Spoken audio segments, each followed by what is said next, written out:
Evelyn and I carved out a beautiful life in one of Houston's quieter, well-heeled neighborhoods. Our home was our haven, a sprawling place we paid off entirely through our own sweat and sacrifice. We raised our only son, Derek, and gave him everything he could ever want. We covered his college, stepped in to help when he wed Camille, and made it our way to be the kind of steady, unobtrusive parents who stayed in the background. 3 weeks ago, my whole world fell apart. Welcome back to Grandpa's Revenge. I'm glad you're here with me today. If this kind of story speaks to you, tap that subscribe button so the next one finds its way to you without you having to go looking. Before we go any further, drop one word in the comments right now, just one word that captures exactly how you're feeling as you listen to this. And one quick note, some details in this story have been shaped for the purpose of storytelling, and any resemblance to specific real people or events is entirely coincidental. What matters most is the truth carried inside it. Evelyn passed away after a short but brutal fight with illness. Losing her felt like the air had been ripped straight from my lungs. The house turned cold and cavernous overnight. Derek and Camille showed up for the funeral, said all the right things, then slipped back to their own lives, leaving me to drown in the silence of a home that was suddenly too empty to bear. I spent those first weeks drifting from room to room, laying my hands on the furniture she had chosen, breathing in the perfume that still haunted the air, trying to figure out how a man lives the rest of his life without his compass. Then last Tuesday morning, my phone rang.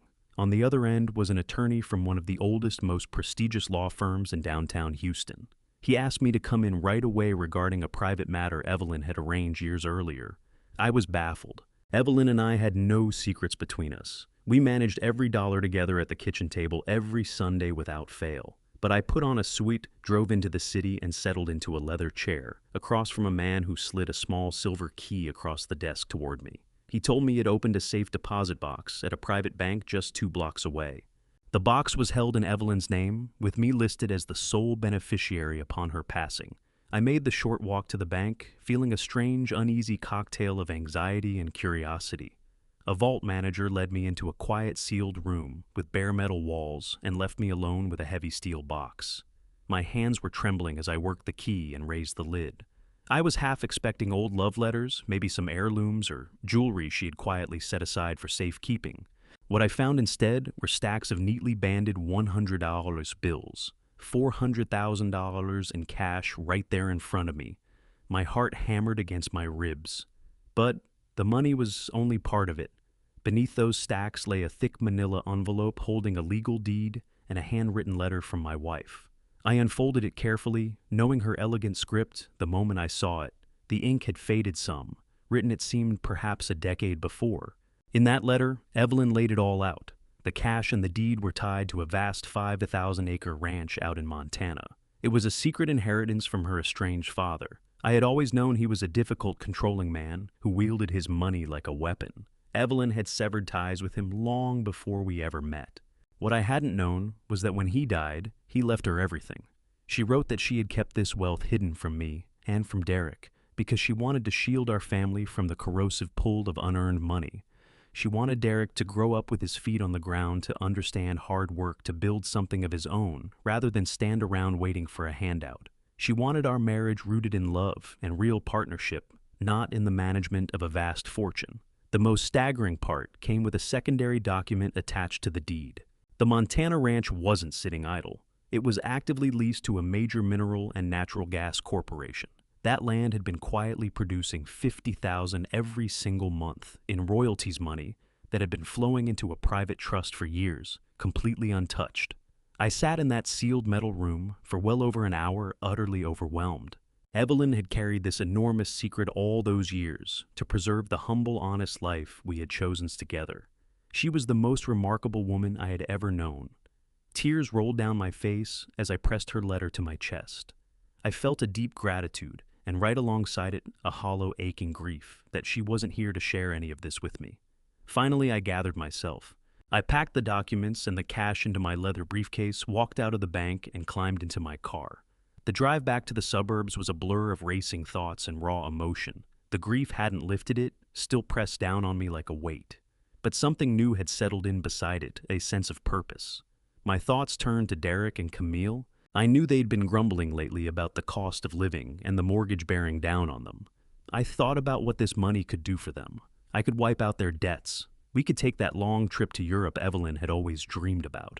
I could set up something lasting for future grandchildren. I turned onto my quiet suburban street, eager to share the bittersweet news. Pulling into the driveway, I looked up at the beautiful brick front of the $1.2 million home Evelyn and I had poured ourselves into for decades. But something stopped me cold. A large unmarked box truck was sitting near the side entrance. The front door was propped wide open. A tight knot formed in my gut. I gripped my briefcase and stepped through the doorway.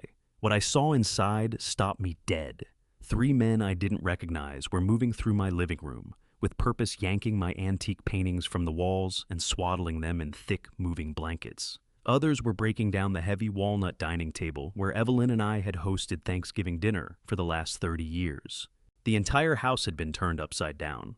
Boxes choked the hallway stuffed with my belongings, and planted right in the middle of the living room clipboard, in hand directing those movers like a general were my son Derek and his wife Camille. I stood there unseen for a moment, trying to make sense of what I was looking at. My own blood was dismantling my home without a single word to me. Every bit of the excitement I'd felt about the Montana ranch drained away in an instant, replaced by an ice-cold understanding that the family I thought I had was built on nothing but illusion. I cleared my throat. Derek spun around, and for just a flicker of a second, his eyes went wide before that polished, rehearsed smile took over. He had no idea what I was carrying in that briefcase, and he had no idea he had just picked a fight with a man who had absolutely nothing left to lose. I stood frozen in the entryway of my own house. My shoes felt nailed to the hardwood as I watched 3 broad-shouldered men in gray uniforms carry my life toward the front door.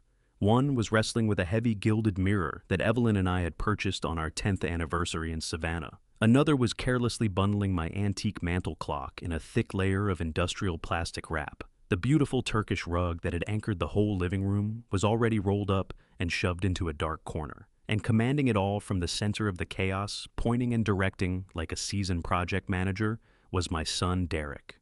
He was dressed in his expensive tailored chinos and a crisp Oxford shirt, looking completely at ease, while systematically tearing apart the home his mother and I had spent our lives building. Camille emerged from the kitchen holding a steaming cup of coffee. She had on a sharp cream blazer and carried herself as though she already owned the place and was simply staging it for a showing. She did not look like a woman grieving the mother-in-law she had just lost. She looked deeply, quietly satisfied. I tightened my grip on the handle of my heavy leather briefcase. Inside it sat $400,000 in cash and the legal deed to a future they knew absolutely nothing about. I cleared my throat loudly. Derek wheeled around. For just a fraction of a second, raw panic flashed across his face. Then the smooth practice smile returned. The same one he wore when he was trying to push a bad financial deal onto a wealthy client at his firm. "Dad," Derek said, his voice coated in a syrupy sweetness that made my skin crawl. "We didn't expect you back from the city so soon. I thought you said you'd be out all afternoon with the estate lawyers." "What exactly is going on here, Derek?" I asked, holding my voice to a quiet, dangerous steadiness, even as rage churned beneath it. "Why are there strange men in my house taking down my wife's paintings without my permission?" Camille drifted over and positioned herself right beside him. "Gerald, please try to stay calm," she said, pitching her voice up just enough for the movers to hear every word. It was a calculated performance designed to frame me as an unstable, emotional old man losing his grip. "We're just trying to help you. We know how incredibly hard these past 3 weeks have been since Evelyn passed." "Help me," I repeated, scanning the wreckage of my living room. "You are actively dismantling my home. My home, Camille. The house I paid off with 40 years of hard labor on the oil rigs." Derek let out a heavy sigh, folding his arms across his chest in that defensive way he had. He crossed to the glass coffee table and picked up a glossy, full-color brochure, holding it out to me with an expression of such manufactured pity it turned my stomach. "We need to be realistic here, Dad," Derek said quietly, edging a step closer. "You're 70 years old living alone in a 5-bedroom house. The upkeep is more than any man your age should be carrying by himself. These walls are full of memories that are clearly eating you alive. You've been drifting through this place like a ghost ever since Mom died. It simply isn't safe for you to be here on your own anymore. He pushed the brochure across the coffee table toward me. I glanced down at it. The cover showed a cluster of elderly people slumped in wheelchairs on a patchy, withered lawn. Bold lettering across the top announced, Meadow Glen Care Center. This was no upscale retirement community. It was a low-income state-run nursing home, a bleak, stripped-down facility where families deposited their elderly relatives when the burden of caring for them became too inconvenient. "We've made a decision, Dad." Derek pressed on his tone, hardening just slightly, that thin veneer of warmth beginning to crack. "We are selling your house. It's the right thing for your health and your future." Camille moved in behind him, resting her perfectly manicured hands on his shoulders. She fixed me with a cold, deliberate smirk, the look of someone who believes they have already won. She was utterly convinced she was dealing with a broken, grieving widower who would buckle under the pressure and quietly sign his whole life away.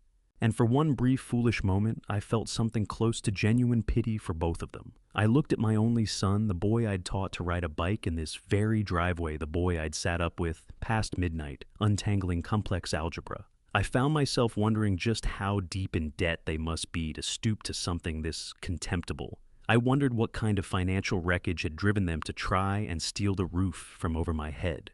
My grip on the leather briefcase eased slightly. I could fix all of this right now. I was holding $400,000 in cash. I could retire their mortgage. I could clear whatever secret debts were pulling them under. I could hand them a clean slate and a fresh start. All it would take was opening the briefcase, showing them the deed to the Montana ranch, and telling them that everything was going to be fine. I drew a slow, steadying breath. I was ready to be the forgiving father who saves the day one more time. I opened my mouth, ready to tell them about Evelyn's extraordinary hidden gift, about the $50,000 a month in mineral royalties that could secure our family for generations. But before those words could form, my gaze drifted back to the glass coffee table.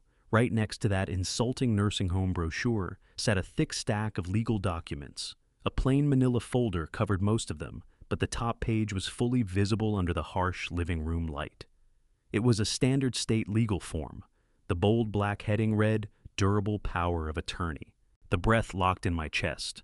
I moved closer, eyes sweeping the dense text. The document granted full unconditional legal authority over my personal finances, my medical decisions, and my real estate holdings directly to Derek. It gave him the power to sell my home, drain my bank accounts, and have me committed to a psychiatric facility against my will. But that wasn't what made my blood go cold. At the bottom of the page, beside a bright red notary seal, was my signature, a flawless, perfect forgery.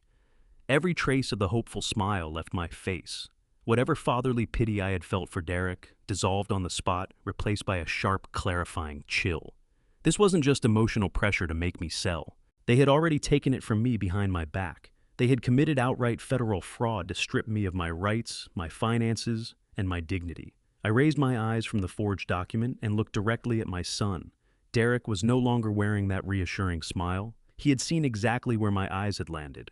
He watched the realization break across my face, but he didn't apologize. Not a flicker of guilt crossed his expression. He simply stared back at me with a cold, hard challenge.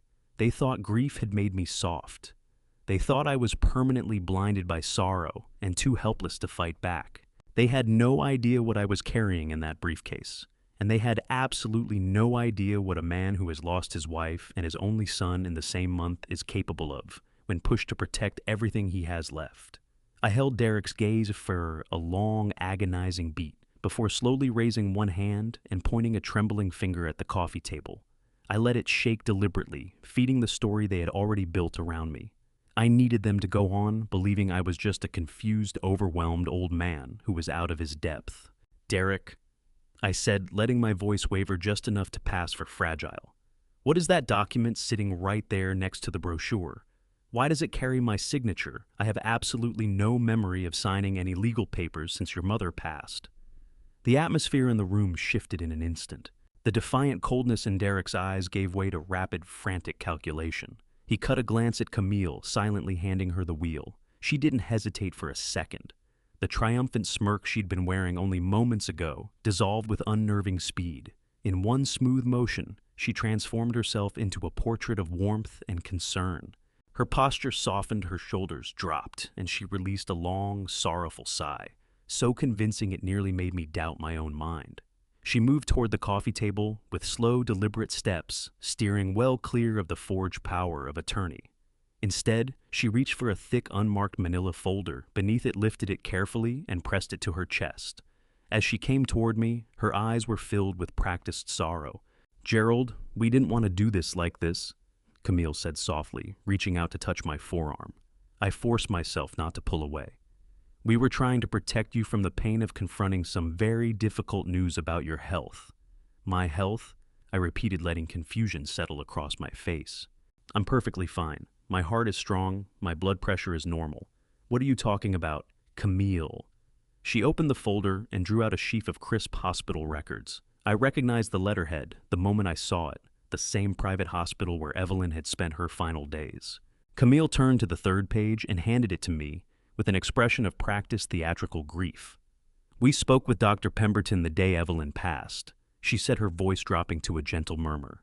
"He was deeply concerned about you, Gerald. He pulled Derek aside in the hallway and asked him to keep a very close watch on your declining mental state." I looked down at the document in my shaking hands. It was a genuine medical chart, stamped, dated, and signed by Evelyn's primary physician. But highlighted in bright yellow near the bottom of the page was a handwritten note scrawled in the margin. It read, "Patient's husband is showing severe signs of grief-induced cognitive decline. Recommend immediate psychiatric evaluation and full-time supervision to prevent accidental self-harm." I stared at those highlighted words, my mind working to understand how they had gotten their hands on something this damaging. Dr. Pemberton was a busy man. I had barely exchanged a word with him. During Evelyn's final hours, I had been too focused on holding her hand and praying for a miracle that never came. Derek must have caught him in the chaos of the hospital corridor, spinning some heartbreaking story about a father spiraling into madness. They had planted the seed of my insanity, before my beloved wife was even cold in her hospital bed. Before I could begin to process the depth of what they had done, Derek stepped forward and took hold of both my hands. His grip was firm, almost restraining, as if he meant to physically root me to the hardwood floor. He looked straight into my eyes, and for one fleeting instant, I almost believed the anguish written across his face. He was a gifted, practiced liar. "Dad, you need to hear us out," Derek pleaded, his voice breaking with manufactured emotion. "You are not well. The grief has shattered you completely. You just can't see how far you've slipped over these last 3 terrible weeks." "I am fine," I protested weakly, playing my pitiful role to perfection. "I am simply grieving your mother. That is entirely natural for a man who has lost his whole world." "It is more than grief, Dad," Derek pressed, tightening his grip on my hands. "You've been roaming this house in the dead of night, talking to the walls. Last Tuesday, Camille stopped by to drop off some groceries and found the front door hanging wide open with the gas stove left burning on high. You could have burned everything down, Dad. You have stopped eating unless we put food directly in front of you.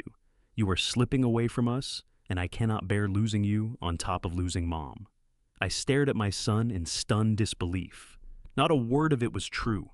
I had never left that stove unattended. I had never left the front door open. I had been perfectly capable of feeding myself and keeping my daily routine intact. They were inventing a history wholesale building, an airtight legal story of my mental unraveling. They were gaslighting me in my own living room, drawing the noose tighter with every fabricated detail.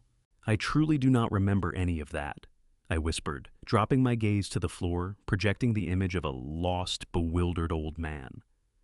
"We know you don't remember, Gerald," Camille said, stepping in to rub my back in slow, soothing circles.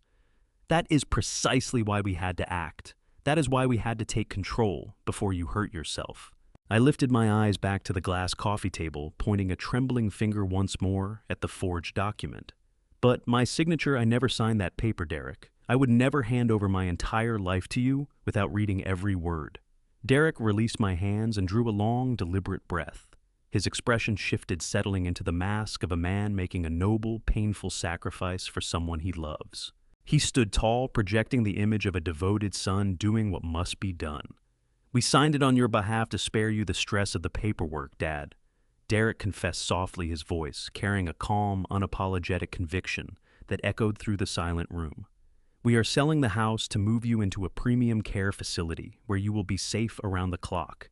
We are doing this to protect you. I heard the words come out of his mouth, but my mind refused to accept them. The sheer enormity of that lie, its hollow, breathtaking audacity, sent a wave of pure rage surging through my chest. I wanted to scream. I wanted to lunge across that coffee table, seize the collar of his shirt, and hurl him out the front door. I wanted to tear open the briefcase, scatter $400,000 in cash across his feet, and watch his smug certainty collapse.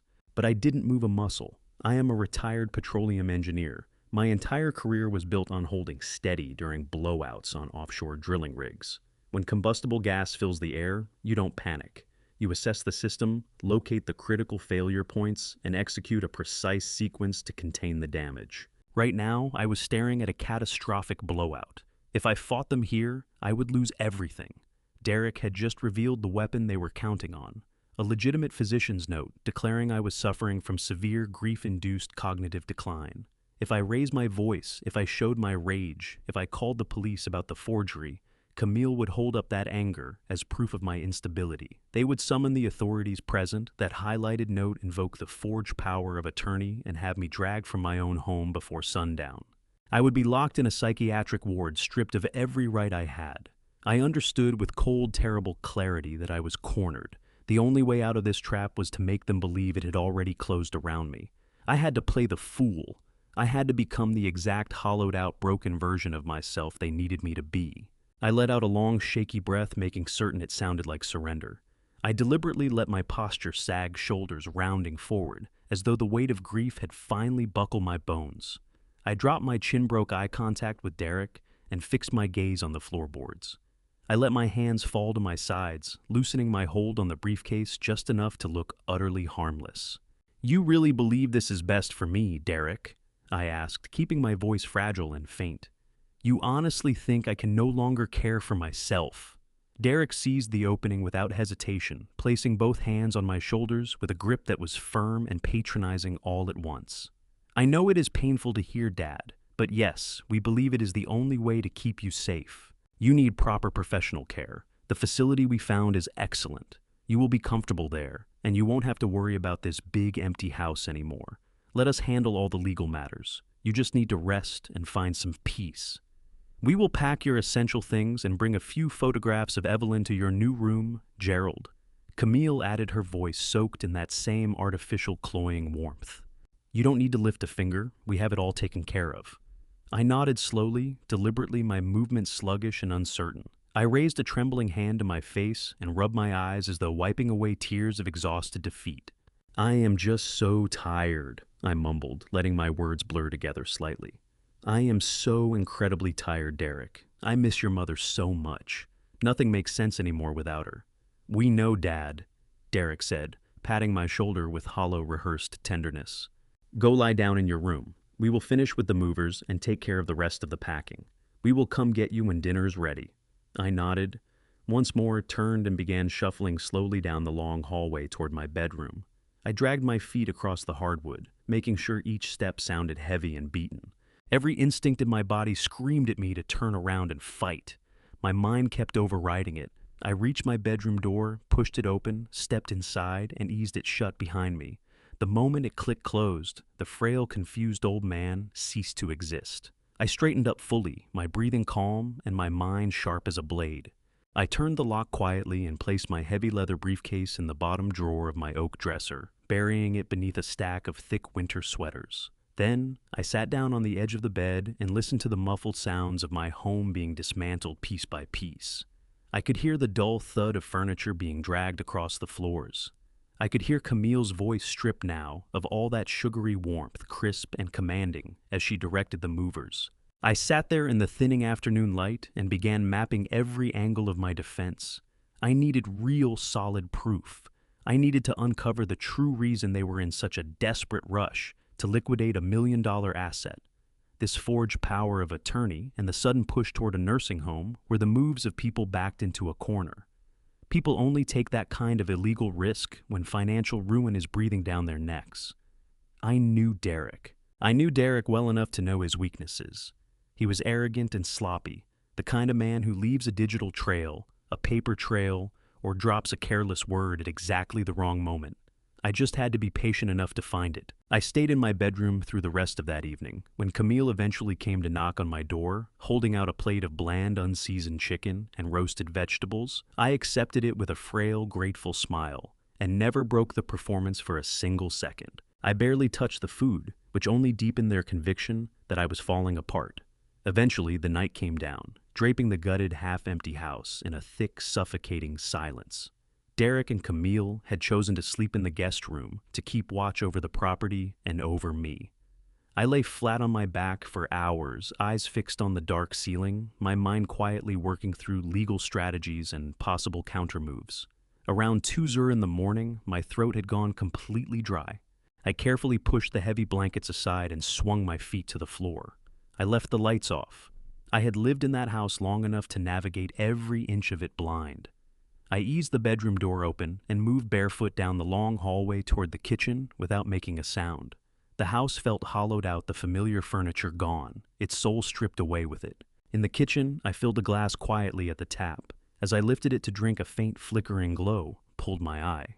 Through the large bay window that looked out over the back patio, I could see Camille standing outside in the cool night air, lit only by the cold blue light of her phone screen. She was pacing the stone paver's arms, crossing and uncrossing in tight, agitated movements, whispering hard into the phone, and glancing back over her shoulder every few seconds to make certain she was alone. I had already lived through the moment earlier, Derek, his hands on my shoulders, the lie falling out of his mouth with such practiced ease. We forged it to save you the stress. We are just protecting you. The sheer scale of that hollow audacity had sent a wave of white-hot rage tearing through my chest. I had wanted to scream. I had wanted to reach across that glass coffee table, grab the collar of his expensive Oxford shirt, and physically remove him from my house. I had wanted to throw the $400,000 in cash straight into his lying face and watch everything he'd built collapse around him.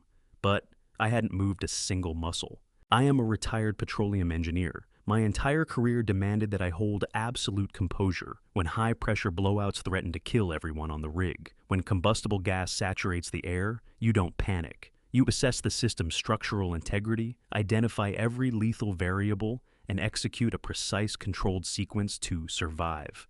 What I was facing right now was a catastrophic blowout of a different kind. If I fought them openly in that room, I would lose everything. Derek had just handed me the clearest picture of the trap. He held a medical document signed by a legitimate physician, declaring that I was suffering from severe grief-induced cognitive decline. If I raised my voice, if I showed one flash of anger, if I called the police and reported the forgery, Camille would use that anger as Exhibit A of my instability. They would call the authorities, produce the doctor's note, and invoke the forged power of attorney to have me legally removed from my own home. I would be sitting in a psychiatric ward before sunset, every right I possessed taken from me. The clarity of that realization was terrifying. The only path through this trap was to convince them it had already closed around me. I had to play the fool. I had to become the broken, helpless version of myself they needed to see. I let out a long, shaky breath, careful to shape it into something that sounded like pure defeat. I rolled my shoulders forward, letting them slump under the weight of manufactured grief. I dropped my chin, broke eye contact with Derek, and fixed my gaze on the floorboards. My hands fell to my sides, my grip on the heavy leather briefcase going slack just enough to look completely harmless. "You really think this is for the best, Derek?" I asked, keeping my voice soft and threadbare, shot through with a wavering, confused fragility. "You really think I can't take care of myself anymore?" Derek took the opening without hesitation. He placed both hands on my shoulders, his grip firm and patronizing. "I know it's hard to hear, Dad, but yes, we genuinely believe this is the only way to keep you safe. You need proper professional care. The facility we found is truly wonderful. You'll be comfortable there, and you won't have to worry about maintaining this big empty house anymore. Let us handle all the legal details. You just need to rest and find some peace." Camille stepped in, her voice thick with that same artificial sweetness.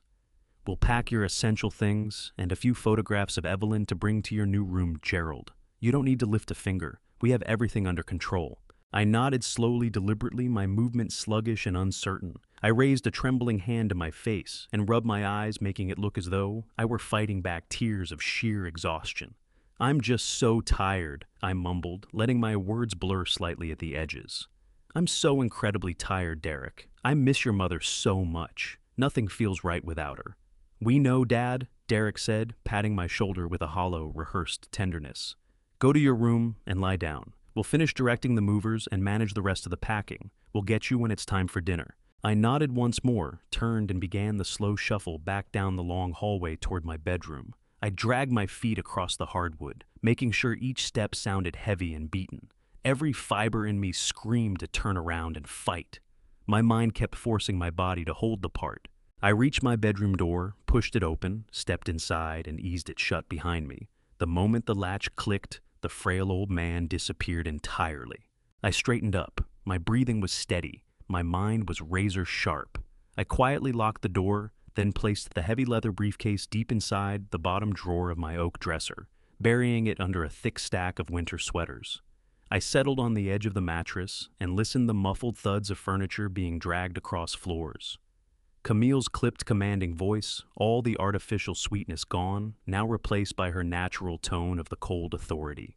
I sat in the fading light and mapped every angle of my defense. I needed proof, hard, irrefutable proof. I needed to understand the real force driving them to liquidate a $1 million asset at this kind of desperate speed. The forged power of the attorney, the sudden talk of a nursing home, these were the moves of people who had been backed into a corner they couldn't see a way out of. I knew Derek. I knew he was arrogant and careless, the kind of man who always leaves something behind. A digital trail, a paper trail, a careless word said to the wrong person at the wrong time. I just needed to find it. I stayed in my room through the rest of that evening. When Camille knocked to bring me a plate of bland, unseasoned chicken and roasted vegetables, I took it with a weak, grateful smile and held the performance without a crack. I left the food nearly untouched, feeding their certainty that I was in steep decline. Night settled over the half-empty house like a heavy curtain. Derek and Camille had taken the guest room to watch the property and to watch me. I lay on my back for hours, eyes open to the dark ceiling, turning legal strategies and countermeasures over in my mind. Around 2:00 in the morning, my throat had gone bone dry. I pushed the blankets back and dropped my feet to the floor. I left the lights off. I knew every inch of that house from memory. I slipped out of my bedroom door and moved barefoot down the long hallway toward the kitchen, silent as the house itself. The house felt hollow and gutted without the familiar antique furniture anchoring each room. I made my way to the kitchen and quietly filled a glass with cold water from the tap. As I brought it to my lips, a faint flickering light snagged my attention. I lowered the glass slowly and peered through the large bay window that looked out over the backyard patio. There was Camille standing in the cool night air, her face lit harshly by the blue glow of her smartphone screen. She was moving back and forth across the stone pavers, her arms folding and unfolding in quick, agitated bursts. She was whispering urgently into her phone, glancing over her shoulder every few seconds, to be absolutely certain no one was watching. I pressed my back flat against the cool kitchen wall and held my breath until my chest burned. Camille stood just a few feet away, on the other side of that glass. The pale moonlight threw long, distorted shadows across the cold stone below her feet. I set my glass down on the granite counter with careful precision, making sure not to produce even the faintest clink. My gaze never left my daughter-in-law. She kept moving sharp, erratic little steps. The blue light from her phone screen caught her face and revealed an intensity, almost a manic edge I had never once seen on her in daylight. I had to know what was driving her to such profound panic in the dead of night. I crept silently closer to the bay window. The old wooden frame had a slight gap near the bottom, latch a small structural flaw I had been meaning to address since the previous summer. I placed my fingers on the brass handle and applied just enough upward pressure to nudge the window open a fraction of an inch further. The night breeze slipped immediately into the dark kitchen, carrying with it the faint, hushed sound of her guarded voice. I shut my eyes and strained to pull meaning from the fragmented words drifting through. I couldn't make out what she was actually saying. The wind moving through the oak trees masked the specifics of her conversation, but the tone, sharp, aggressive, completely wound up, came through unmistakably. She was not talking to Derek. The rhythm of her voice was all wrong for a conversation with her husband. She sounded defensive, nearly pleading at moments, then snapping back hard with a cold, demanding edge. It had the feel of a high-stakes negotiation, going sideways fast. She dragged a hand through her hair and shook her head as she listened to whoever was on the other end. I watched her end the call abruptly, her fingers trembling faintly as she drove the phone into the pocket of her blazer. She went completely still for a moment, staring out across the dark manicured lawn as though she expected something to emerge from the shadows. Then she let out one long, ragged breath and reached into her other pocket. What came out made my blood go entirely cold. It was a familiar bright orange plastic bottle, one I recognized the instant I saw the label. It was the expensive premium memory supplement that Camille had so generously bought for me earlier that week. She had handed it over with a warm, caring smile, telling me the natural vitamins would help lift the heavy mental fog that grief had settled over me. She had even picked up a daily pill organizer, carefully sorting the capsules so I wouldn't have to think about my morning dosage. I stood in paralyzed horror as she twisted off the cap. She wasn't taking anything for herself. Instead, she crossed to the far edge of the patio, the spot right where Evelyn used to tend her rose bushes. Camille crouched down, opened the bottle, and began pulling apart the large gelatin capsules one by one. She tipped each one over, deliberately emptying the fine herbal powder directly into the dark, damp garden soil. She worked through them with a methodical calm, capsule after capsule, until a small mound of pale powder sat tucked beneath the rose bushes. My mind scrambled to make sense of the sheer, calculated coldness of what I was watching. Why would she hollow out the very supplements she had insisted I take every single morning? The answer to that terrible question arrived seconds later. Camille straightened up and drew a small, clear Ziploc bag from the inside pocket of her blazer. Even from my hidden position in the pitch-black kitchen, I could see plainly that the bag held a strange, crushed white powder. It bore no resemblance to any commercial medication I had encountered. It looked crude, chalky, and wholly unnatural. She set the empty gelatin capsules on the flat surface of the patio table. Her hands moved with a chilling, practiced confidence.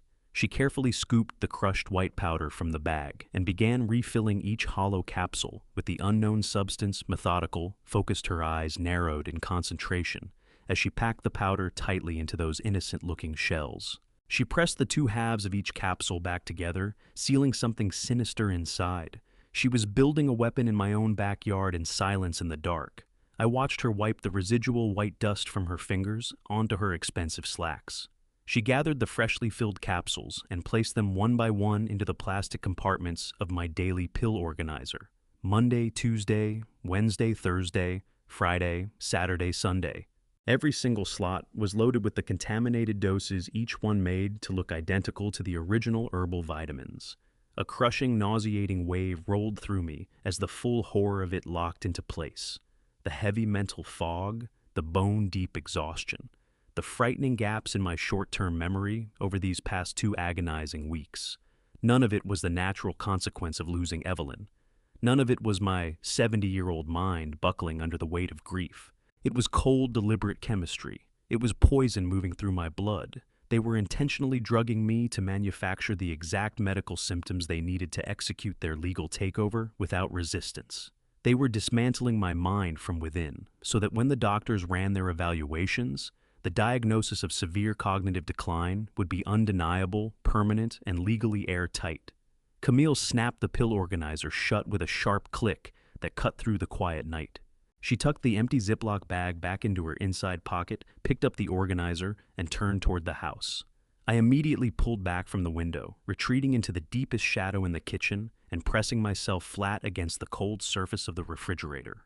I held my breath and squeezed my eyes shut as the heavy sliding glass door rolled open and she stepped onto the kitchen tiles. I could hear her steady footsteps moving past me, through the darkness passing just a few feet away. She walked back inside and set the pill organizer on the counter. In that moment, it became absolutely clear I was not losing my mind. My own family was poisoning it on purpose. I stayed pinned against the refrigerator long after Camille left the kitchen, my heart hammered against my ribs with a relentless, violent rhythm. The reality of my situation settled over me like something heavy and suffocating. I was not a broken, grieving widower sliding into cognitive decline. I was a target. My own son and daughter-in-law were systematically corrupting my mind in order to seize everything I had built. I did not sleep a single wink that night. I lay rigid in my bed, eyes fixed on the ceiling running through my options. When morning finally came and pale light began pushing through the bedroom blinds, I knew exactly what my next move had to be. I shuffled into the kitchen in my most worn-out robe feet dragging heavily. Camille was at the Marble Island with a cup of coffee. She offered a bright, cheerful good morning and slid the pill organizer across the counter toward me. I picked up the small, toxic capsule with trembling fingers.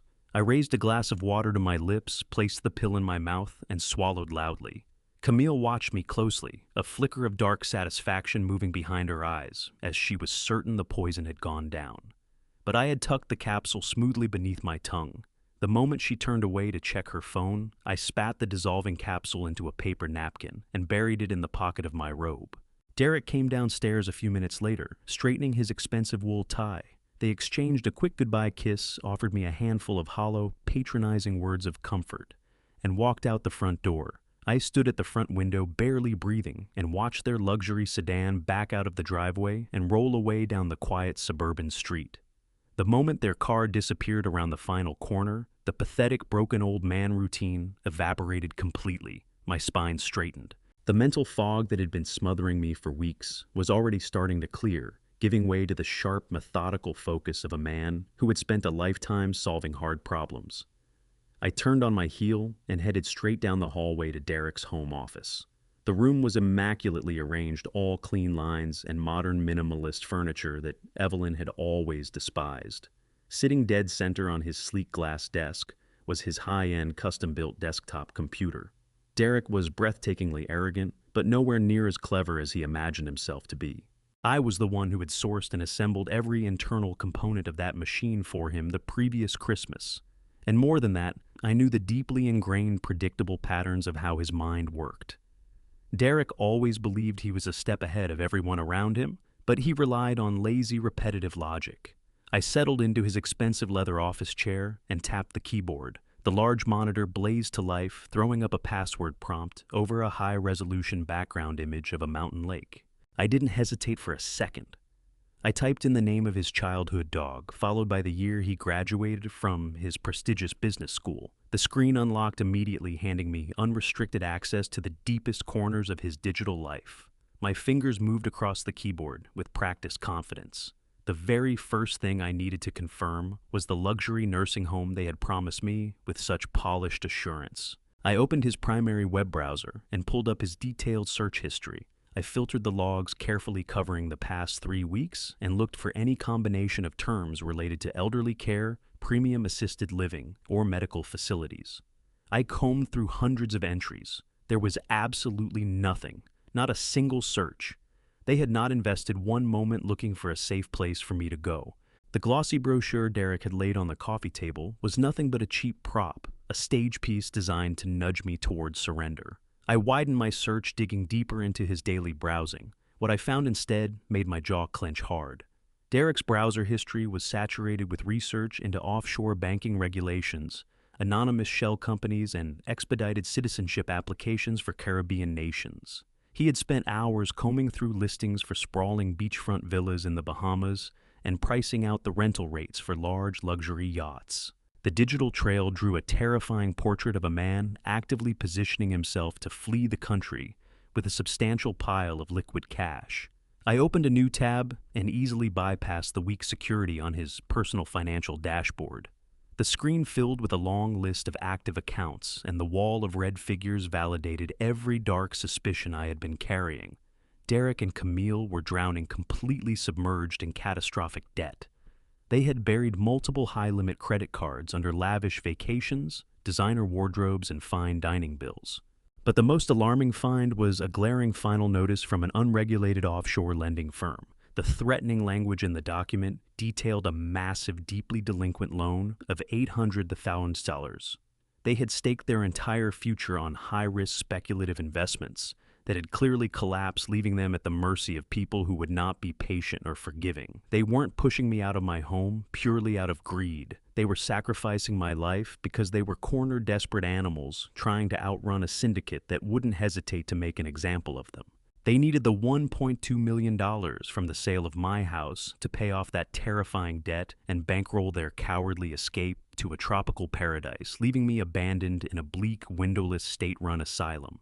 My chest tightened with a cold, focused fury as I minimized the financial dashboard. I needed to see exactly how far along they were in this sickening process.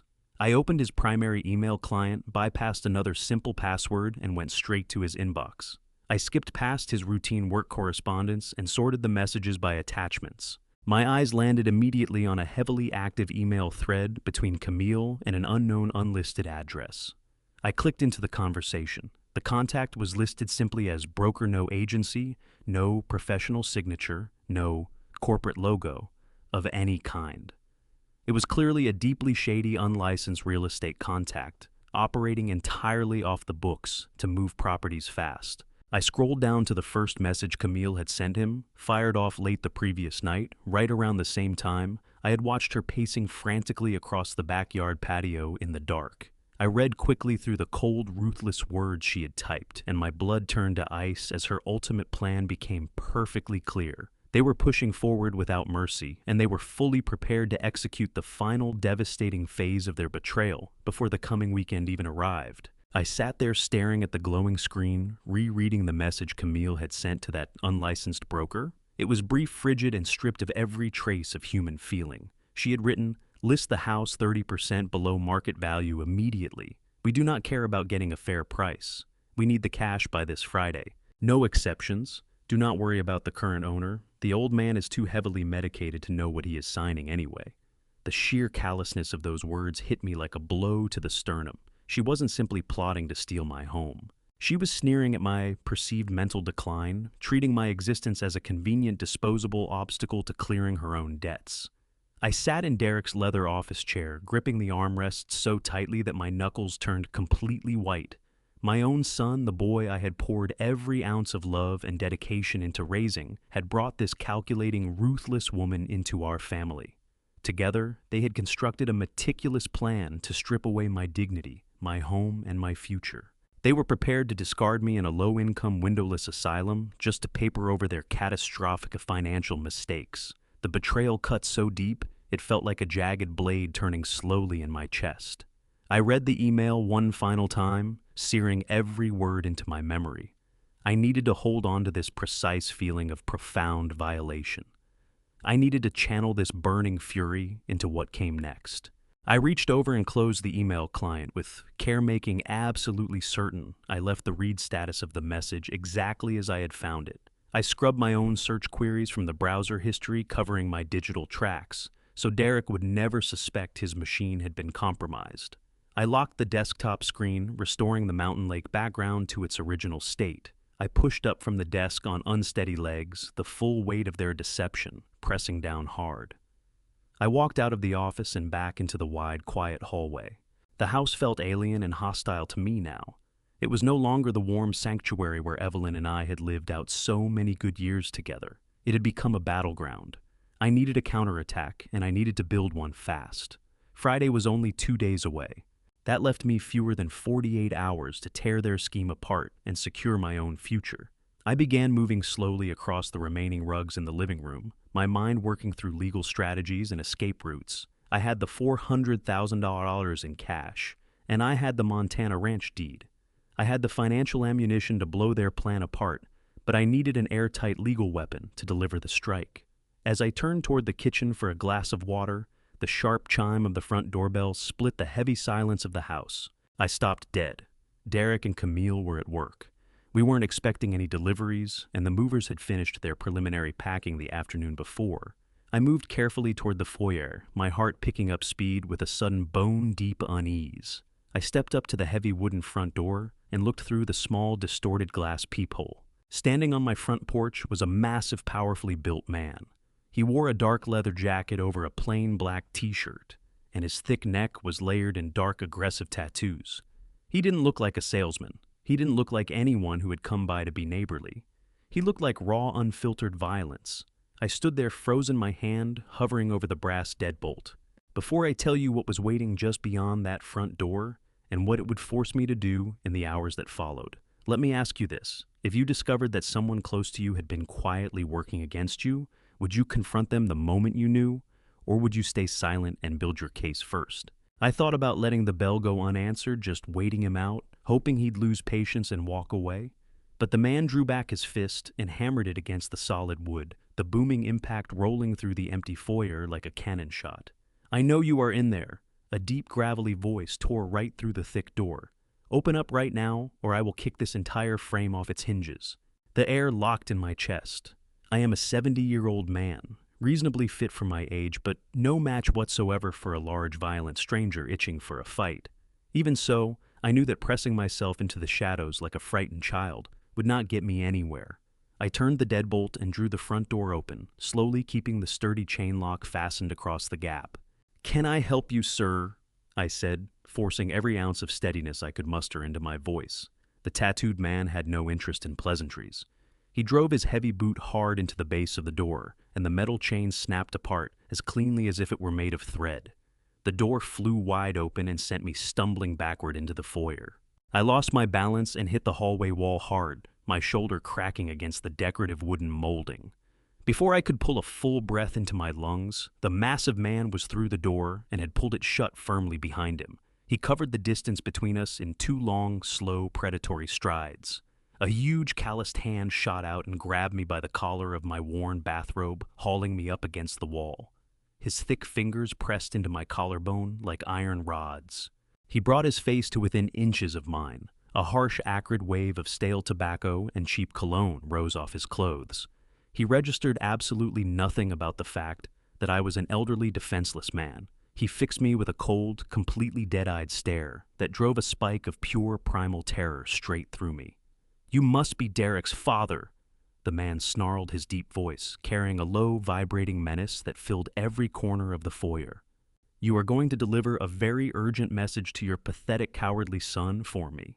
My toes barely grazed the hardwood floor as he held me pinned against the wall, and I fought to drag air into my chest.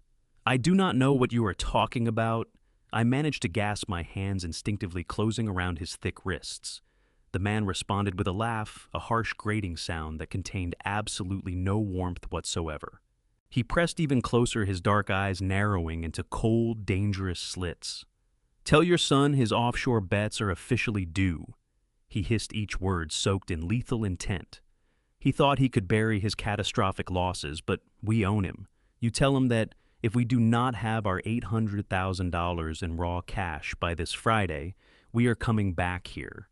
And if we have to come back, this entire house burns straight to the ground with you trapped inside it. He released his grip without warning, and I dropped heavily to the floor, clutching my bruised chest and gasping for air. I knelt there for a long moment, just trying to breathe. The thug's threat was still reverberating in my ears as I heard the front door slam shut behind him. But the shock of it could not erase what I already knew.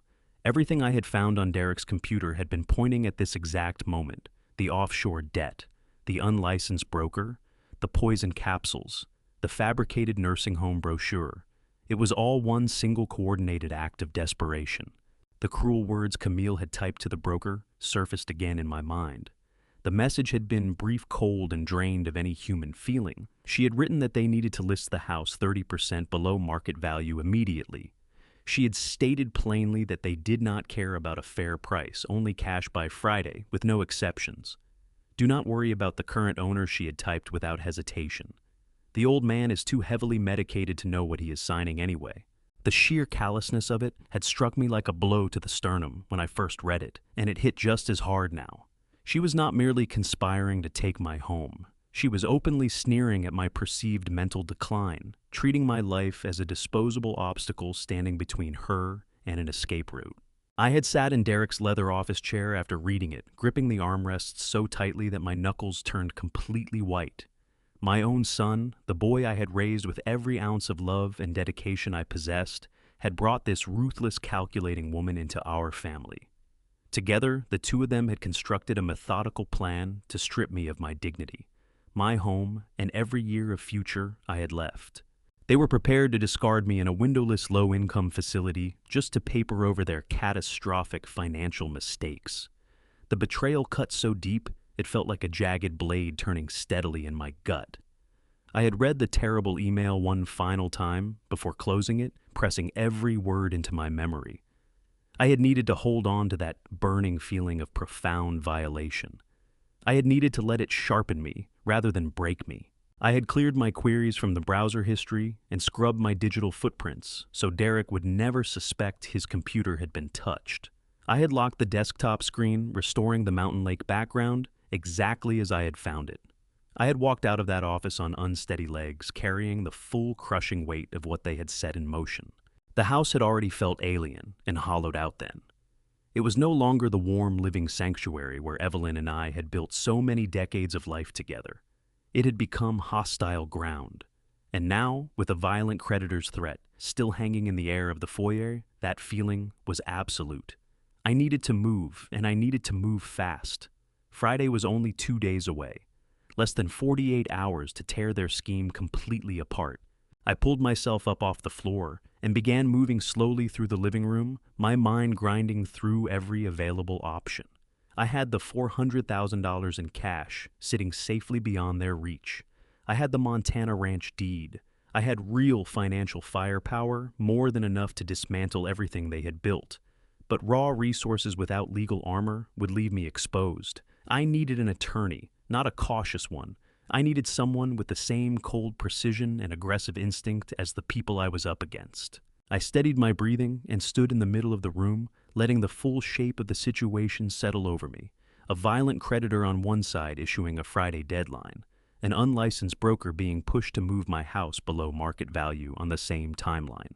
A son and daughter-in-law who had been deliberately poisoning my mind for weeks to manufacture the legal conditions for a fraudulent sale. And me, 70 years old, physically shaken and operating entirely alone. But clear, completely dangerously clear. The fog was gone, and what had filled the space it left behind was something they had never once accounted for. Every single word dripped with lethal intent as he hissed the threat. He thought he could bury his catastrophic losses, but we own him. You tell him that if we do not have our $800,000 in raw cash by this Friday, we are coming back here. And when we come back, this entire house burns down to the ground, with you still inside it. He released his crushing grip on my collar and let me drop hard to the floor. I gulped for air, clutching my bruised chest as my heart slammed against my ribs. The huge man turned, pulled the heavy front door open, and walked out into the fading afternoon light without a single glance back, leaving me alone on the cold floor with the full weight of my situation pressing down on me. I pushed myself upright, aching all over from where he had thrown me against the wall. The threat hung in the quiet foyer like something poisonous. $800,000 by Friday, or the house would burn with me inside it. The window was impossibly tight, and the danger was no longer abstract, it was physical and immediate. I knew I could not spend another night in Houston. If I confronted Derek now, his cartel associates would shut me down before I ever reached the authorities. I needed a secure position and an airtight legal weapon. I straightened my torn bathrobe and walked back to my bedroom. I packed a small duffel bag and pulled my heavy leather briefcase from the bottom drawer of my dresser. I needed a reason to leave without arousing suspicion. When Camille and Derek came home from work that evening, I was sitting on the edge of my bed, staring blankly at a framed photograph of my late brother. I let my hands tremble deliberately as they came in. I looked up with wet eyes and told them I had been thinking hard about the nursing home. I said I was ready to accept things and move into the facility on Friday morning, but I had one desperate request. I told them I needed to take a bus down to Louisiana to visit my older brother's grave to say a proper goodbye before I was shut away. Camille could barely conceal her relief. She agreed immediately, her eyes brightening at the thought of having me out of the house during the critical days leading up to the fraudulent sale. She pulled out her phone and booked me a cheap bus ticket for first thing the next morning.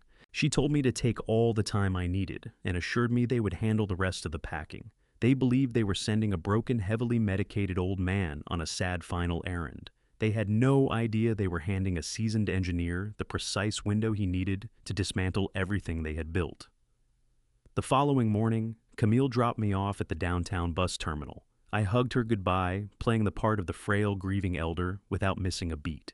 I stood on the sidewalk and waited until her sedan vanished into the city traffic. Then I walked straight to the taxi stand and told the driver to take me directly to the international airport. I bypassed the commercial ticketing counters and paid cash for a direct flight to Montana, using a private credit card Evelyn and I had kept set aside for emergencies. I boarded the plane and held my leather briefcase tightly in my lap. As the aircraft rose above the cloud line, the suffocating weight that had been pressing down on me for weeks finally began to lift. Hours later, I was standing at the edge of the vast property Evelyn had secretly left me. The Montana air was sharp and clean, a complete contrast to the heavy, stifling atmosphere of the house I had left behind. Stretching out before me were 5,000 acres of open rolling plains framed by jagged mountain peaks. I could see the heavy machinery of the Mineral Corporation operating steadily on the horizon, feeding $50,000 a month into a secure trust that my corrupt son knew nothing about. I drew a long, slow breath and pulled strength from the open landscape, but I didn't linger. I had fewer than 48 hours to execute my legal strike. I drove into the nearby town, a quiet community built around the local mineral industry, and headed straight for the address Evelyn had listed in her hidden documents. The office belonged to Gideon Calloway, a highly respected corporate attorney who managed the complex land leases for the estate. I pushed through the glass door into a sleek reception area, bypassed the startled receptionist entirely, and stated my name and my connection to Evelyn's private trust. Gideon Calloway was a tall, imposing man in his late 50s, dressed in a tailored suit that radiated sharp, quiet authority. He welcomed me into his spacious corner office and offered his sincere condolences for Evelyn's passing, but I had no time for pleasantries. I sat down across from his large desk and set my briefcase squarely between us. I popped the latches and raised the lid. I watched Gideon's composed professional expression slip for just a fraction of a second as he looked at the $400,000 in bound cash sitting next to the original property deed. I met his eyes and laid out the entire situation without softening a single detail. I told him about the forged power of attorney document, the fake nursing home brochure, and the unlicensed real estate broker Camille had engaged to liquidate my home on a rushed timeline. I explained the offshore debt Derek had accumulated and the violent enforcer who had appeared at my front door with a Friday deadline and a threat to burn the house to the ground. I told Gideon that I needed to destroy my son's legal standing completely, and I needed it done in under 48 hours. Gideon leaned back in his chair and pressed his fingertips together, turning the legal problem over in his mind. Then a sharp predatory smile moved slowly across his face. He told me my son had made a catastrophic error by assuming a forged document would hand him absolute power. Gideon moved fast. He called his senior paralegal into the office and began firing off rapid, precise instructions. We used a portion of the cash to immediately establish an invisible, heavily shielded corporate entity. We named it Summit Ridge Holdings. Gideon built the company through anonymous corporate proxies and layered blind trusts, structured so that my name would never appear publicly on any registration document. Summit Ridge Holdings was a ghost, a substantial financial entity capable of operating with complete impunity and total secrecy. Once the corporate structure was fully in place and legally registered with the state, Gideon slid a dense stack of transfer documents across the mahogany desk toward me. He handed me a heavy silver fountain pen. He explained that a power of attorney, even a fraudulently notarized one, only grants the proxy authority over assets still held personally by the principal. If the principal no longer owns the asset, the proxy has nothing left to sell. I took the pen and pressed the nib to the thick parchment. Right there in his quiet, secure Montana office, I signed my name and legally transferred the entire deed of my $1.2 million Houston home completely out of my personal possession. I gifted the property directly into the impenetrable corporate vault of Summit Ridge Holdings. I set the pen down and felt a wave of profound, overwhelming clarity wash over my tired bones. The crushing weight of grief and fear that had been slowly grinding me down for 3 weeks was instantly replaced by something cold and precise, the quiet certainty of a trap fully set, armed, and impossible to escape. I had stripped them of the one physical asset they needed to survive. Derek and Camille were back in Houston right now, negotiating urgently with their shady broker, working frantically to sell a house that I no longer legally owned. The return flight to Houston felt nothing like the desperate journey out to Montana. I was no longer a terrified, grieving widower running blindly from a threat. I was a man going back to a battlefield, carrying an impenetrable shield and a loaded weapon. My thoughts were razor sharp the entire flight, running back through every legal instruction Gideon Calloway had walked me through. But the moment the taxi turned into my suburban driveway, I knew I had to bury the engineer completely and bring the broken old man back to the surface. I let my shoulders sag. I slowed my steps, dragging my feet heavily across the concrete walkway. When I pushed the front door open, the house was dead quiet. Most of my belongings had already been sealed into sterile cardboard boxes stacked high along the living room walls. Derek and Camille had wasted no time preparing the property for a handover. They were huddled together at the kitchen island over a laptop, but they both jumped up the moment they heard the door close. Camille hurried over to greet me, her face wearing that familiar, sickeningly smooth mask of artificial warmth. She gently lifted the small duffel bag from my hands, handling me as though my bones might shatter at any moment. She asked how the visit to my brother's grave had gone, tilting her head in a practiced display of compassion. I kept my eyes fixed on the floor and let my voice tremble just enough to sell complete exhaustion. I told her the journey had taken a heavy toll on my heart. I muttered something incoherent about how much I missed Evelyn, rubbing my eyes to feign a wave of overwhelming lethargy. Derek stepped into the hallway with his arms folded over his chest, studying my face, checking to confirm that the poison capsules he believed I was still taking were doing their intended work. I gave him a hollow, vacant nod, playing the heavily medicated victim without a single crack in the performance.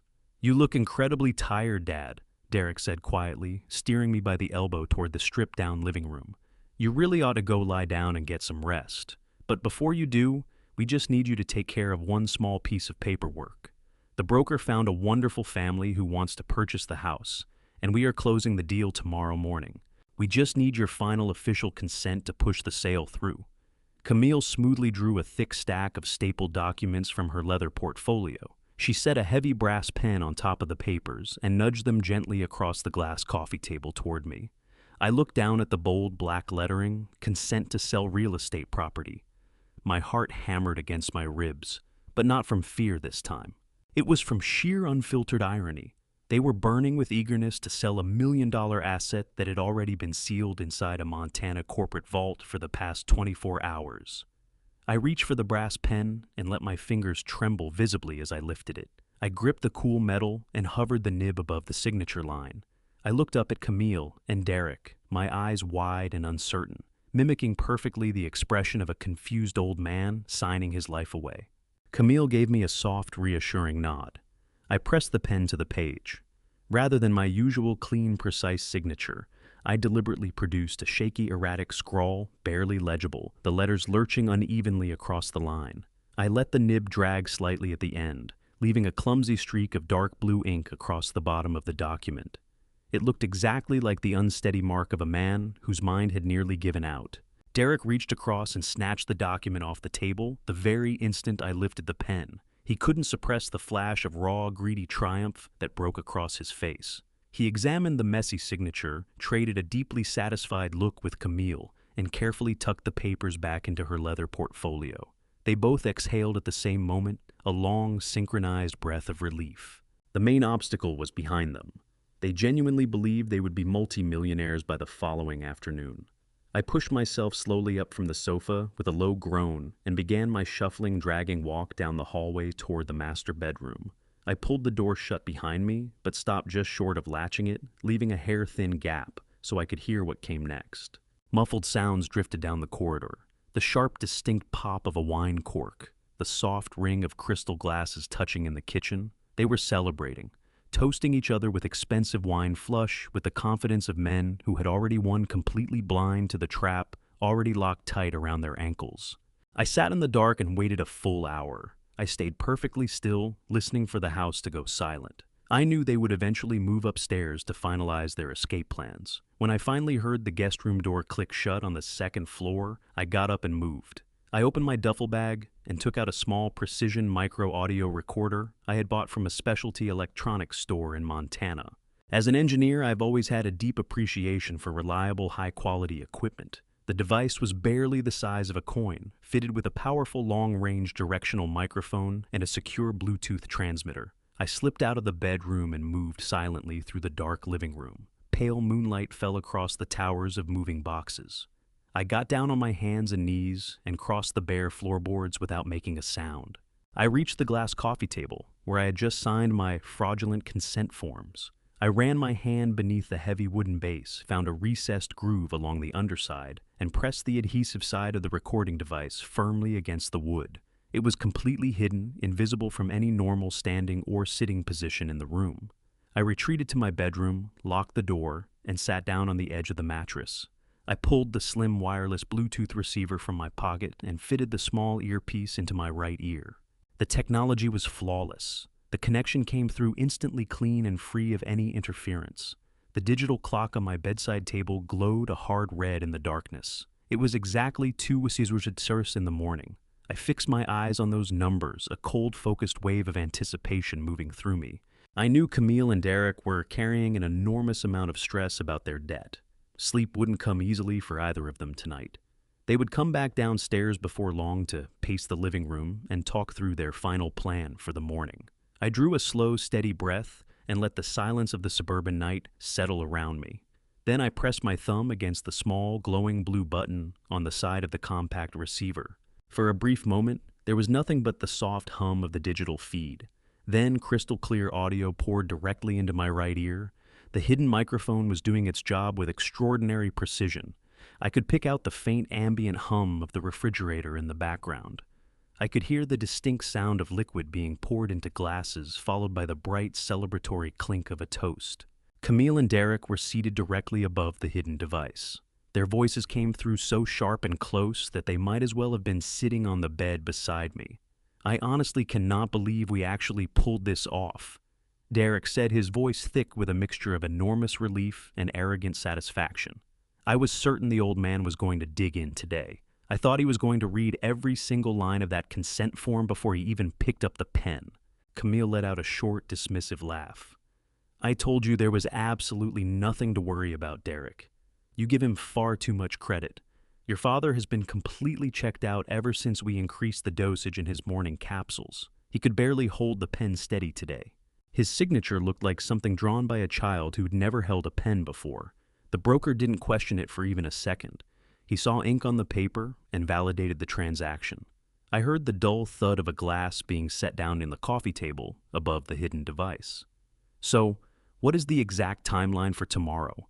Derek asked, his tone shifting into a clipped, businesslike edge. When does the money actually clear the escrow account? We cannot afford a single delay with these cartel people. That enforcer made it absolutely clear that Friday is the hard deadline before things turn physical. The timeline is perfect, Camille replied, her voice smooth and unhurried.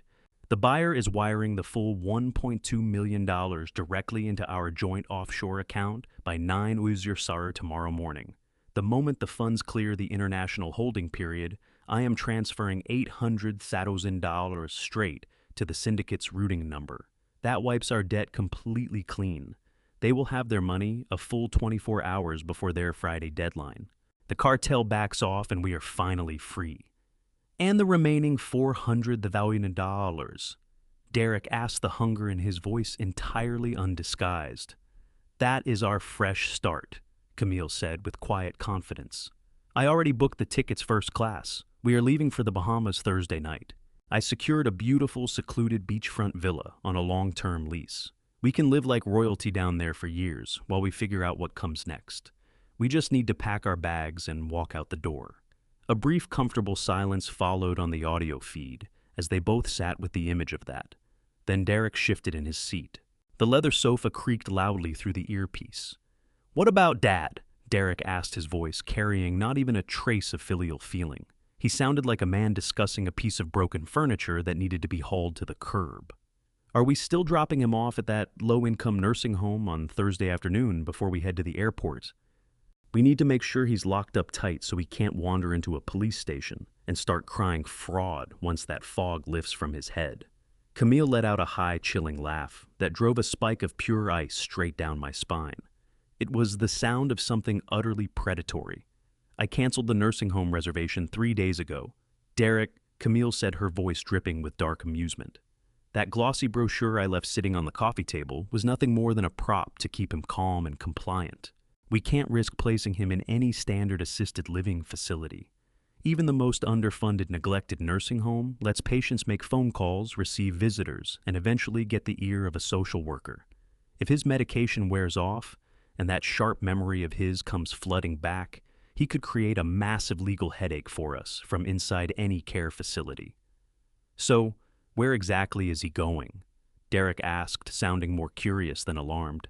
I contacted the state psychiatric asylum. Camille said, her voice cold as stone. I used the forged power of attorney and Dr. Pemberton's highlighted medical chart to secure a permanent involuntary commitment order. They are dispatching a secure medical transport van to collect him first thing Friday morning. By the time the van pulls up, we'll already be stretched out on a beach in the Bahamas. The state asylum. Derek repeated, a thread of genuine surprise running through his voice. Isn't that a full lockdown facility? Exactly, Camille confirmed, radiating ruthless satisfaction. They handle severe, unmanageable dementia patients and violent psychiatric cases. Once he's inside their system, he becomes a permanent ward of the state. His personal clothing, his phone, his very identity, all of it stripped away. They'll keep him under heavy sedation around the clock to manage his manufactured delusions. The specific ward I placed him in sits in the basement of their oldest building. There are no windows in that ward, Derek. Not a single one. He will never see daylight again, and he will never reach the outside world to tell his pitiful story to anyone. He will simply disappear. I sat alone in the suffocating darkness of my bedroom, gripping the wireless receiver so tightly the hard plastic bit into my palm. The sheer unvarnished evil of their scheme was almost beyond my ability to process. This wasn't just about stealing my home and fleeing the country. They were deliberately condemning me to a living nightmare, sentencing me to rot away inside a windowless concrete cell, pumped full of chemical sedatives, until my mind actually became the hollow ruin they were pretending it already was. My own flesh and blood had calmly signed my life over for a vacation in the Bahamas. A deep, terrible stillness settled over me as I listened to them cheerfully clink their crystal wine glasses together in the kitchen. I had believed the very worst of their betrayal had already been laid bare. I was certain there was nothing left in this world capable of shocking me further or breaking what remained of my heart.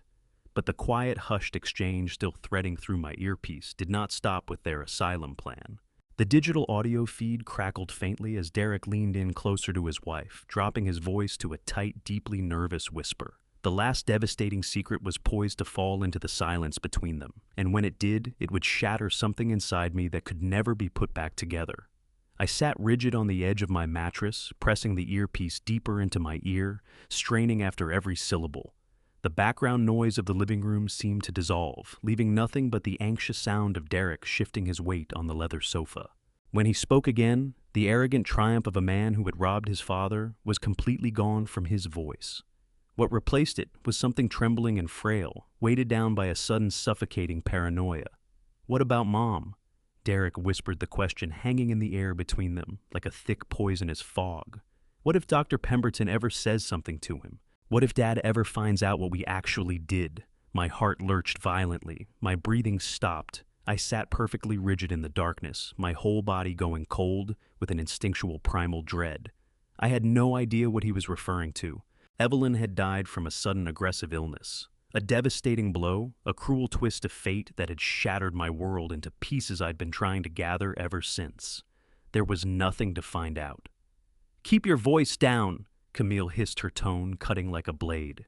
"No one is ever going to find out a single thing, Derek. You're letting your nerves eat you alive. Dr. Pemberton is not going to say one word. He's bound by hospital confidentiality and genuinely believes we were carrying out her advanced medical directives." "But we weren't following her directives," Derek stammered, his breathing going shallow and ragged. "She was trying to communicate with the nurses. She was fighting to stay awake. What if Dad requests the detailed medical logs? What if he ever finds out that we authorized the hospital to disconnect her ventilator 2 days early just so she couldn't sign her new will?" The audio feed kept carrying their whispered words, but I could no longer make them out over the deafening roar of my own blood pounding through my ears. The bedroom began to tilt and spin around me. A crushing, suffocating weight slammed into my chest and stripped the air from my lungs. I reached out and grabbed the edge of my heavy oak nightstand, fingers clawing into the wood to stop myself from sliding to the floor. I shut my eyes, and a vivid, agonizing memory tore through me all at once. The glaring fluorescent lights of the intensive care unit, sitting at Evelyn's bedside holding her thin, cold hand for hours on end. She had been weak, fighting a savage infection that was tearing through her body, but she had been fighting. The moment the attending physician drew me aside in that quiet hallway, The look of deep sympathy on his face as he told me her organs were failing, that keeping her on the ventilator was only prolonging her suffering. I had believed every word without question. I had wept until I had nothing left, convinced that letting her go was the last merciful gift a loving husband could offer. I remembered the chill of that hospital room as I held her hand one final time, whispering my apologies for failing to spare her the pain. I had kissed her forehead, told her how deeply I loved her, and stood in absolute agony as the nurses silenced the machines and let her slip away. But it was a lie. Every last piece of it was a deliberate, carefully constructed, sickening lie. She was going to change her estate planning. Camille said, her voice scrubbed clean of anything resembling human feeling. She told me her attorney was coming to the hospital Thursday morning to draw up a new living trust. She intended to lock the bulk of her liquid assets into a secure generation-skipping fund for future grandchildren. She was going to sever our direct access to the primary inheritance accounts entirely. We couldn't allow that to happen. We needed that capital up front to cover the first round of offshore margin calls. If she had put her signature on those new documents, we would have been finished. I know, Derek whispered, his voice trembling with a cowardice that turned my stomach.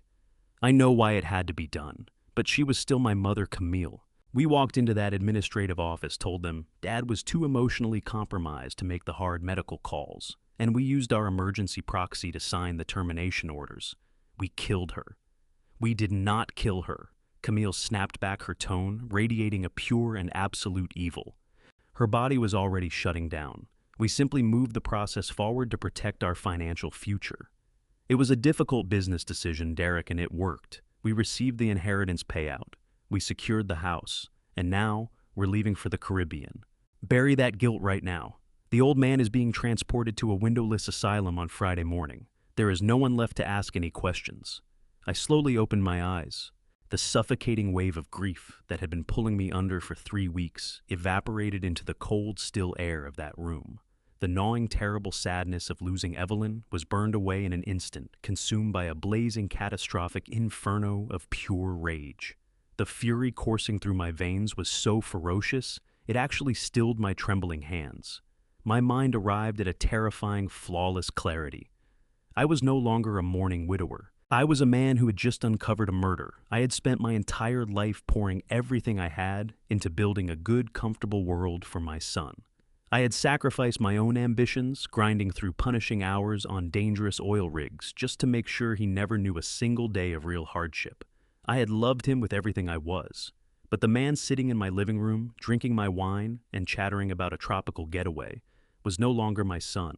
He was a monster, a cold, calculating predator who had joined forces with a sociopath to methodically tear his own family apart for money.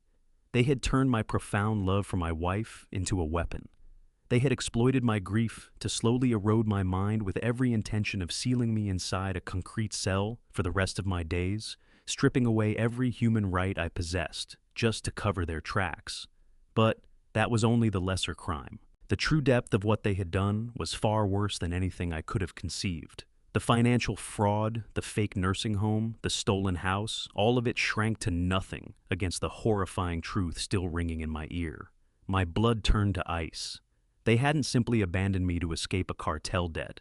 They had deliberately cut my wife's life short to claim their inheritance before that window could close forever. She was brain dead, Derek. Camille's voice snapped back on the recording, the words carrying a hollow, metallic echo that scraped away the last pretense of her humanity. Keeping her on those machines was draining thousands of dollars a day in specialized care that insurance was already moving to deny. She was never going to wake up. And more importantly, her lingering gave us the perfect window to lock down the power of attorney. While your father was far too consumed with weeping at her bedside to notice what he was putting his name on, we made the right call. We did what had to be done to protect what's ours. I sat completely still in the suffocating darkness of my bedroom. Her calculated, cruel words arrived through the earpiece directly into my mind, but they no longer landed like a blunt blow. They felt instead like being plunged without warning into freezing water. Every trace of the grief that had pressed down on me for the past 3 weeks simply ceased to exist. The overwhelming weight of losing Evelyn was incinerated in an instant, replaced by a cold, precise, and utterly terrifying clarity.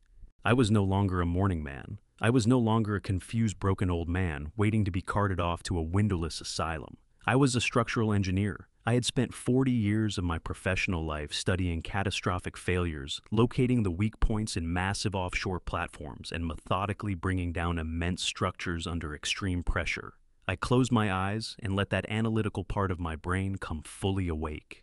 I stopped seeing Derek as my flesh and blood. I stripped away 40 years of fatherly feeling, the memories of teaching him to ride a bike, the pride of writing tuition checks for his expensive business school.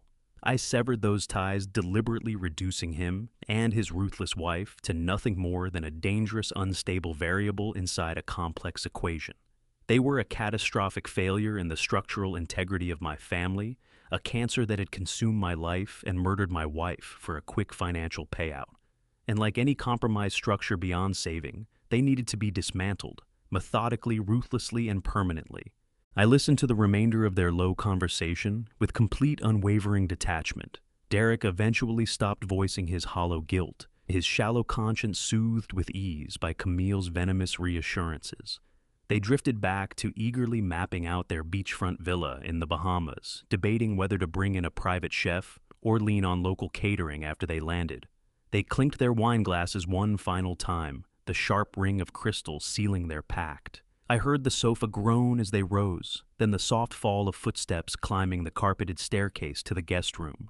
I waited until I heard their bedroom door click shut on the second floor. I reached up and slowly removed the wireless Bluetooth earpiece, setting it carefully on the edge of the heavy oak nightstand. The silence that rushed back into the room was no longer heavy or suffocating. It felt alive, charged with a vibrant, lethal current. I got up from the mattress. My joints did not ache. My hands did not shake. I crossed to the large bay window and drew the heavy curtains tight, making sure no stray light from the street lamps could find me. I had a significant amount of work to get through before sunrise, and every step needed to be executed with absolute unforgiving precision. I moved silently around the room, packing a sleek leather overnight bag with the few things I'd need for the next 48 hours. I folded my crisp tailored navy suit and laid it carefully into a protective garment bag. I chose a clean white dress shirt and a dark conservative tie. I was not going to face them in the morning looking like a worn-out, exhausted victim. I was going to walk into that closing room looking like an executive executioner. I retrieved my heavy leather briefcase from the bottom drawer of the dresser, confirming that the remaining bundles of cash, the official Montana Ranch documents, and the freshly minted corporate records for Summit Ridge Holdings were all secure. I snapped the brass latches shut with a clean, satisfying click. I spent what remained of the night sitting motionless in a high-backed reading chair in the corner of my room. I did not sleep for a single second. I rehearsed the confrontation in my mind, running the calculations over and over, mapping every possible variable, anticipating every reaction Derek and Camille might offer. I traced the exact timing of Gideon Calloway's arrival, the positioning of the federal agents, and the precise moment I would bring the full, inescapable weight of it all down on their lives. I was going to dismantle everything they had built, piece by piece, dollar by dollar, until nothing remained but the cold realization of their own total ruin. The digital clock on the nightstand ticked steadily forward, the red numbers counting down the final hours of their stolen freedom. Gradually, the solid black sky beyond my window softened into a pale, bruised purple. The quiet suburban neighborhood stirred to life, entirely oblivious to the massive, life-altering detonation that was almost upon it. I heard the heavy rhythm of footsteps moving across the second floor. The guest bathroom shower clicked on water, rushing audibly through the pipes behind the walls. Derek and Camille were awake. I stayed perfectly concealed in the shadows of my locked bedroom, listening as they prepared with confidence for what they believed would be the most triumphant day of their lives. The rich smell of fresh coffee drifted down the hallway. I could hear Camille humming a light, cheerful melody from the kitchen. They had no idea that the trap had already closed around their necks. They were completely certain that today they would collect their stolen millions, settle the debt with the cartel enforcer, and board a first-class flight to paradise, while I decayed inside a dark concrete cell. Then the front door swung open and slammed shut. I peered through the narrow gap in my bedroom blinds. The morning sun was sharp and clear. Derek and Camille were moving down the concrete driveway with long, confident strides, both dressed impeccably in tailored designer suits, carrying sleek leather portfolios, their whole bearing radiating arrogance. They got into their luxury sedan, reversed into the street, and drove directly toward the real estate broker's office to collect their final payout. The instant their car rounded the corner and vanished from sight, I gathered my things, stepped into the hallway, and got ready to follow. It was closing day, and I was going to make absolutely certain the final door shut directly on them. I walked out of the dark shelter of my home and down the quiet street to where I'd left my rental car the night before. I slid behind the wheel and turned the engine over. I held a careful, deliberate distance behind them as their sedan threaded through the early morning commute toward the city. The drive ran just under an hour, but it felt suspended, stretched out in pure, concentrated adrenaline. I watched their vehicle move through the dense Houston traffic, drawing steadily closer to the downtown financial district. My hands sat calm and steady on the wheel. There was no residual sorrow in me, no crushing weight of a father on the edge of destroying his only child. The man behind that wheel was a structural engineer running the final calculations on a controlled, devastating demolition. I thought about Evelyn. I thought about that cold, sterile hospital room where they had callously switched off her life support machines to protect their desperate financial timeline. That single memory drove the cold steel deeper into my spine. They were going to pay dearly for every precious second they had stolen from her. They eventually pulled into the underground parking garage of a sleek, modern high-rise sitting right at the heart of the city. I parked a level above them, gave it a few calculated moments, then rode the elevator up to the main lobby. The real estate brokerage occupied the entire 14th floor. It was a deliberately ostentatious space built to project enormous wealth and success to high-net-worth clients. Abstract modern art lined the walls, and the floors were polished white marble that threw back the morning sunlight, pouring through the massive floor-to-ceiling windows. I stepped off the elevator and positioned myself quietly near a large decorative potted plant, watching the reception area from a safe distance. Through the thick glass walls of the main conference room, I had a clear view of Derek and Camille. They sat side by side at a long mahogany table. Camille was crossing and uncrossing her legs, one stylish heel, tapping rapidly against the carpet beneath her. Derek kept glancing at his expensive gold wristwatch, his face a rigid mask of barely leashed anticipation. They were waiting on the anonymous buyer to walk through that glass door and place a certified cashier's check for $1.2 million in their hands. They were absolutely certain their nightmare was finally permanently over.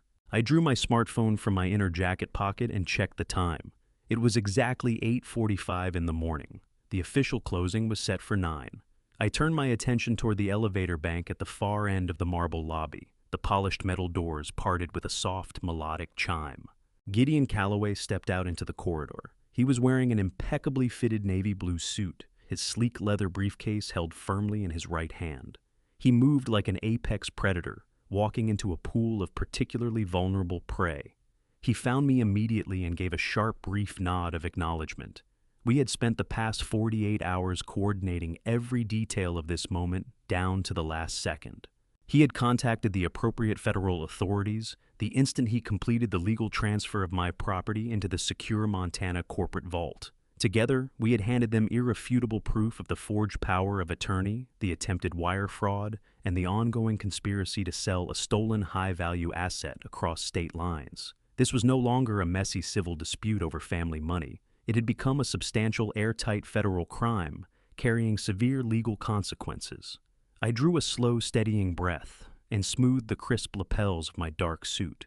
I straightened my tie and set my posture rigid and commanding. I was not the hunched, shuffling, heavily sedated man they had left behind in that kitchen barely 2 hours ago. I moved out from behind the decorative plant and crossed the gleaming marble floor with purpose.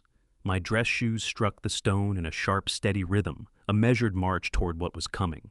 I approached the glass-walled conference room without hesitation. The young unlicensed broker was at the head of the table, sorting hurriedly through a thick pile of closing documents. Derek and Camille were leaning forward in their seats, eyes fixed hungrily on the frosted door, completely ready to receive the buyer who was about to miraculously rescue them. I closed my hand around the heavy stainless steel handle, turned it slowly, and pushed the door open wide. The thick glass swung inward with a smooth, silent glide. I stepped into the bright conference room and let it ease shut behind me with a soft, final click. The shift in the room's atmosphere was instant and absolute. The polished, rehearsed smile on Camille's face fractured the moment her eyes landed on my tailored suit. Derek lurched in his leather chair, a sharp choked gasp tearing from his throat as though the air had been driven out of him entirely. They stared at me in pure, undisguised horror. They were looking at a ghost. They were looking at the frail, heavily medicated old man. They were entirely confident they had left sedated and helpless in a suburban kitchen, not realizing he had just become their worst nightmare. I said nothing. I simply stood at the far end of the mahogany table, posture straight shoulders, squared hands resting quietly at my sides. I fixed my gaze on Derek. The naked panic spreading across his pale, trembling face was deeply satisfying to witness. He opened his mouth, working up some stammered excuse for what he was seeing, but his voice deserted him completely. The silence that filled the room was absolute and crushing. The broker's eyes moved back and forth between us, thoroughly baffled by the sudden electrifying tension that had overtaken his lucrative morning. I watched Camille slide her hand slowly into her designer purse, fingers scrabbling frantically for her phone as the reality settled in that their flawless escape plan had just hit a catastrophic wall. She was searching desperately for any exit from the situation they had built for themselves with such careless confidence. But there was no way out from under the weight of what they had done. I held my gaze steady and let them sink fully into their own terror. Then the heavy stainless steel handle turned a second time. Gideon Calloway stepped in behind me, briefcase in hand, flanked on either side by two fully armed federal agents. The glass door clicked shut, sealing the room like a vault. Derek sat frozen in his chair, jaw hanging open as his mind clawed desperately at what he was seeing.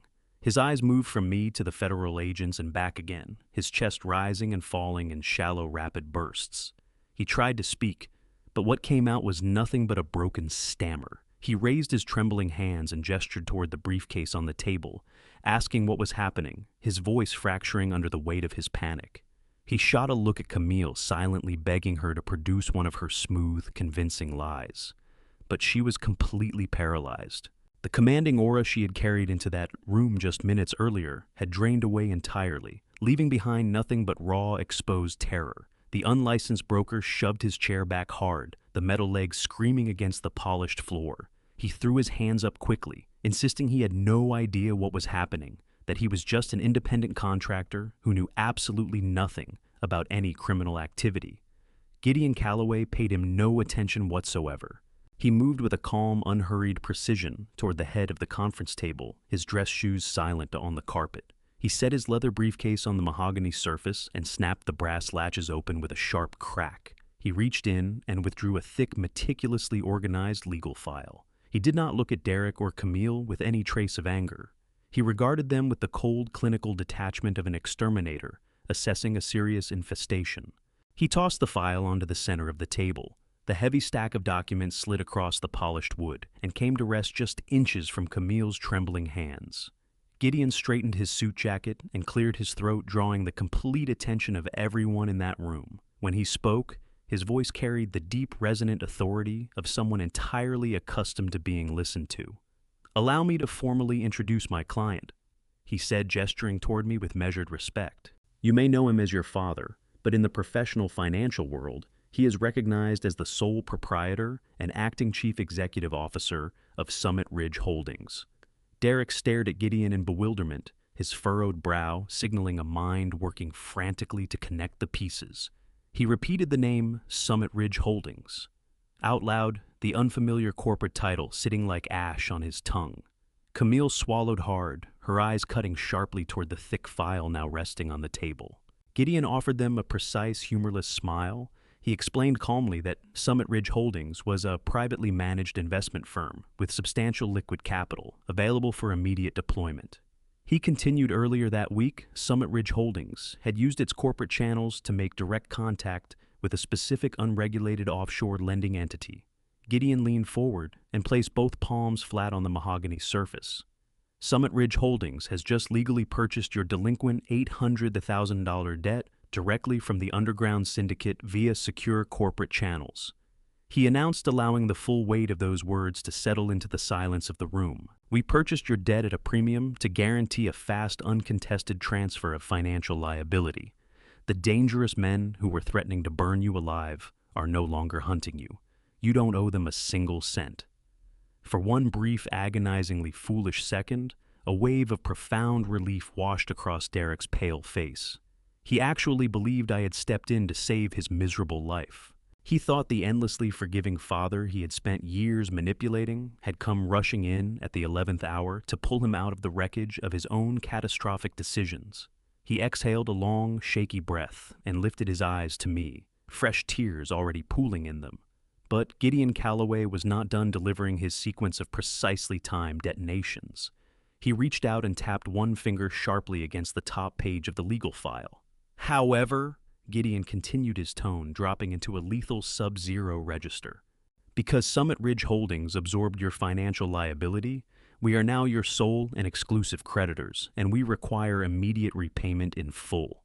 Camille finally found her voice, though it came out thin and brittle like dry leaves underfoot. She jabbed a shaking finger at the closing documents fanned across the table. She insisted they were finalizing the house sale right now, and they would have the cash to satisfy the debt in under an hour. Gideon responded with a short, sharp laugh that held no warmth at all. He shook his head, slowly studying Camille with something resembling genuine pity. "That is where you have run into a massive, insurmountable legal problem," he said evenly. "You cannot legally sell a property you do not actually own." The color drained instantly from Camille's face, leaving her looking physically ill. She stammered that she held a valid notarized power of attorney, granting her husband the explicit legal authority to liquidate his father's primary estate. Gideon nodded in polite acknowledgement, conceding the forged document might have functioned adequately under other circumstances. But a power of attorney applies only to assets currently held in the principal's name. Mr. Gerald legally transferred the full deed of his suburban Houston property out of his personal name nearly a month ago. Gideon explained, his voice carrying the ring of absolute finality. He conveyed the entire estate directly into the secure corporate vault of Summit Ridge Holdings. "We own the house. You have spent the whole morning aggressively attempting to sell an asset belonging to a private corporation." The crushing weight of their reality came down on them like a concrete ceiling giving way. Camille sank back into her leather chair, breathing in short, shallow gasps as the invisible noose drew tight around her neck at last. She stared down at the forged consent forms she had presented to the broker with such confidence just minutes earlier, suddenly understanding that they were not her passport to a tropical escape. They were her signed confession to a serious crime. Derek began shaking violently, burying his face in his hands as a low, wretched moan of despair escaped him. The unlicensed broker quietly seized his personal briefcase and made a move toward the back exit, but both armed federal agents stepped forward, cutting off his only route out. The lead agent, a tall, broad-shouldered man with a hard expression, reached into his dark suit jacket and produced a pair of heavy steel handcuffs. The sharp metallic clink rang out through the tense silence of the conference room. He looked squarely at Derek and Camille, his voice carrying the full weight of the federal justice system behind it. By attempting to sell an asset they did not own, using a forged power of attorney document across state lines, they had committed first-degree federal wire fraud. There was no escape from what was coming. The steel handcuffs snapped shut around Camille's wrists, that clean metallic sound cutting through the stunned quiet of the room. Her legs gave way entirely. She buckled against the edge of the mahogany table, a raw, guttural sound of pure panic tearing from her throat as the agent secured her arms firmly behind her back. Every trace of her arrogance, every ounce of her calculating cruelty dissolved in an instant. She looked like a cornered animal, realizing the cage door had just been locked for good. Derek did not run. He did not fight. He simply collapsed. He dropped to his knees right there on the polished marble floor, his expensive suit crumpling around his trembling body. He pressed his face into his hands, shoulders convulsing as deep, wretched sobs shook through his chest. The full reality of his ruin had finally broken him. He looked up at me, face streaked with tears, eyes wide with a desperate, pleading terror. "Dad!" Derek wailed, his voice fracturing into a high, hysterical pitch. "I'm so sorry. Please, you have to stop this. You can't do this to us. I'm your son." I looked down at the man kneeling on the floor before me. I searched my heart for a single trace of pity, for any lingering echo of a father's instinct to protect. I found nothing but cold, hardened steel. When I finally spoke, my voice carried no emotion at all. "This house stopped being yours a month ago." I said, each word landing like a final blow. "And you stopped being my son the day you walked into that hospital and unplugged your mother's machine."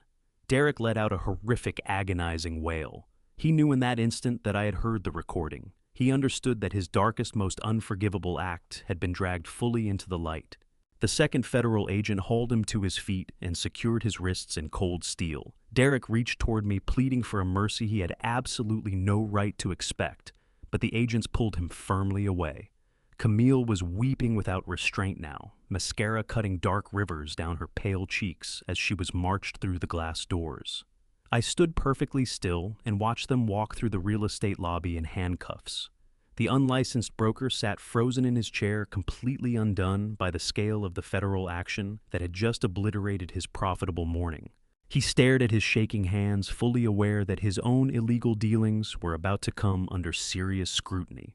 Out in the hallway, the receptionist gasped audibly and scattered a stack of white papers across the floor as the agents pushed Derek and Camille toward the elevator bank. Every eye in that luxurious office watched them go, their glamorous lives ending in a single devastating moment. They were humiliated before the very world they had worked so hard to impress, the polished facade they had worn for years, stripped completely away. Gideon Calloway stood quietly at my side, methodically fitting the heavy legal files back into his leather briefcase. He pressed the brass latches shut with a firm, decisive snap, then offered me a slow nod of deep mutual respect. We'd walked out of the conference room together, leaving the shaken broker alone behind us. The nightmare was over. The cancer had been cut permanently from my life. Fast forward exactly 3 months later. The air out here in Montana is impossibly crisp and clean, entirely free of the suffocating weight of city smog. I'm standing on the wide wooden porch of the sprawling ranch that Evelyn secretly left me, one hand resting on the sturdy railing. The morning sun is just clearing the jagged mountain peaks, washing 5,000 acres of open green plains in brilliant gold as far as I can see. Out across the land, a small herd of pronghorn antelope grazes peacefully near a winding creek. The heavy machinery of the mineral corporation keeps its steady rhythm on the horizon, quietly building the financial independence I had reclaimed. I don't feel lonely out here in all this open space. What I feel is a deep, overwhelming, absolute freedom. The legal fallout back in Houston moved with remarkable speed, swift and utterly devastating for them. Derek and Camille are currently sitting in federal holding facilities, awaiting a criminal trial that will almost certainly hand them decades in a maximum security prison. They appealed for leniency, but the audio recordings and the extensive paper trail of their offshore debts gave the prosecution a case that was airtight and inescapable. The underground cartel enforcer who had threatened my life was swept up in a large-scale federal raid built on intelligence that Gideon had assembled. The dangerous syndicate was fully dismantled, eliminating the last remaining threat from my life for good. As for the large house in the Houston suburbs, I knew I never wanted to set foot inside those walls again. The memories had been too thoroughly poisoned by their greed and betrayal. Rather than selling it for profit, I instructed Gideon to execute a legal transfer of the property deed to a well-regarded local charity. That sprawling 5-bedroom home has since been completely renovated and converted into a free full-time medical clinic and safe haven for elderly people who have been abandoned or mistreated by their own families. The very place where my son had planned to discard me is now a refuge of hope and healing for people who genuinely need it. It felt like the perfect final victory over everything he had intended. I take a long, slow sip of hot black coffee, letting the rich, bitter taste anchor me in the present. I look up at the wide open blue sky and watch a lone hawk riding the morning thermals in lazy circles. A cool breeze moves across the porch, stirring the leaves of the old oak tree at the foot of the wooden steps. I close my eyes and let the quiet stillness of the ranch settle over my weary soul. For the first time since that terrible day in the hospital, the suffocating weight of grief has lifted entirely. I no longer feel broken. I feel whole. I smile, knowing I honored Evelyn's remarkable legacy by protecting myself and delivering the justice she deserved. I draw another breath of clean mountain air, and for the first time in months, I can feel Evelyn standing right here beside me. We are together again in spirit, watching the morning sun rise over the sweeping Montana landscape. I know she is proud of the hard choices I made to defend what we built together. That long, painful chapter of betrayal is closed forever. A new chapter, quiet and full of peace, has begun, and I am ready to step into it. Blood does not guarantee loyalty, and love should never leave you blind to the truth. When you spend a lifetime giving everything to your family, it becomes dangerously easy to overlook the glaring signs of entitlement and greed.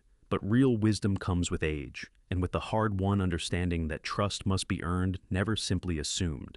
Evil has a way of wearing the most familiar faces of all. If you've stayed with me all the way to the end of this, I want to say something directly to you before I go. This story cost more than most people will ever know.